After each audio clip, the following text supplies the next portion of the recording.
Welcome back to AR Movie Memos, powered by the AR Report. Today, we're doing something a little different. We're reviewing the new Supergirl film. But let's be real, this isn't just about Kara Zor-El. This is a conversation about the trajectory of the DC universe under James Gunn. I'm going to be blunt. I'm not here to waste your time. This movie is not good. If I had to put a number on it, we're looking at a 3 out of 10, and that's being generous. Let's pivot to the film first. This was not the story or introduction Supergirl deserved.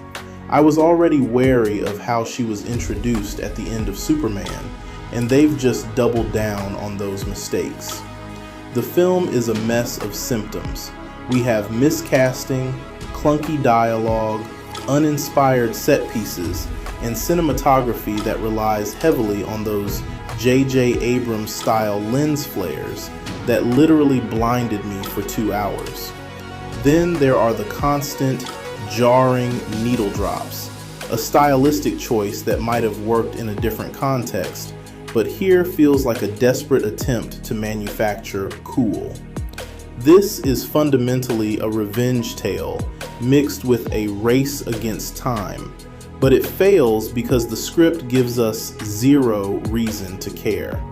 Instead of a 23-year-old Kara wandering the galaxy in a drunken, cynical funk, why not give us a fish-out-of-water story with Superman mentoring her on Earth? Even the CW series understood the emotional core of this character better than this film does.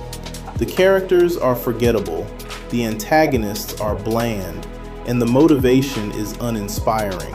It's just dull. If there's one bright spot, it's Jason Momoa as Lobo. Fans have been begging for this for years. He looks like the character, he embodies the character, and honestly, he's the only one having any fun. But it's a waste. Seeing a great performance trapped in a movie with such terrible structure and an annoying, unnecessary Guardians knockoff soundtrack just makes the experience more frustrating. But as I said, those are just symptoms. The real problem is the vision, or lack thereof, that James Gunn is steering this ship into another failed, connected universe. Back in October 2022, when it was announced that James Gunn and Peter Safran would take the reins of DC, I was actually hopeful. I was open-minded. I enjoyed the first 2 Guardians of the Galaxy films, but I never really cared for the third one. It felt like the shtick was wearing thin. I wanted to see what he'd do with this massive, legendary sandbox. But now, in 2026, after seeing Creature Commandos, his take on Superman, and now this, I've hit my limit. My biggest issue, which carries over from Superman, is the total retcon of Kryptonian lore.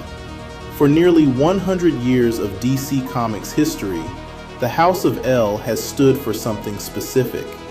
They are a beacon of hope. What we are seeing now? They are being reframed into something akin to the Viltrumites from Invincible, conquerors. That fundamental misunderstanding of these icons is exactly why I don't trust Gunn with the DC legacy. Gunn is great with C-list and D-list characters. He made us care about a talking raccoon and a tree.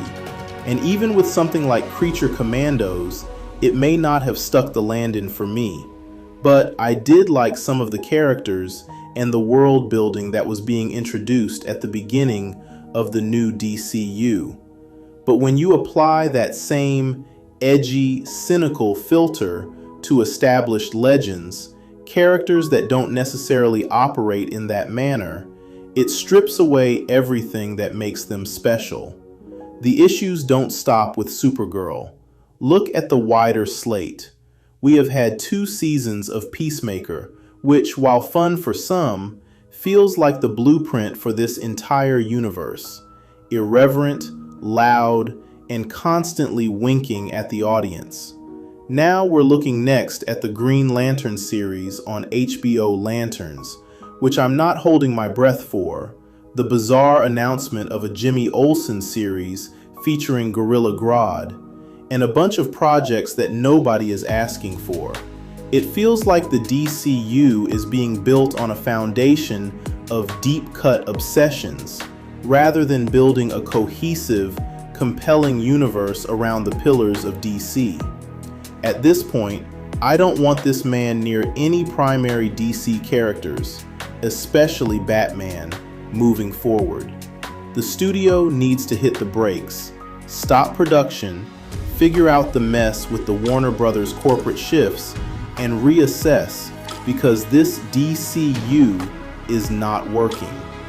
The buck stops with the guy at the top, and it's time to hold his feet to the fire. Critics are crucifying this film, and rightfully so.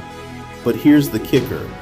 There is a decent movie buried in here that got smothered by the Guardians in Space aesthetic. It didn't have to be this way. I'm curious to see what you guys think, especially about that ending. Did it land for you, or are you as checked out as I am? Let me know in the comments. Don't forget to like and subscribe to the channel. This is your Mad Critic AR, signing off from the AR Report. Catch you guys on the next review.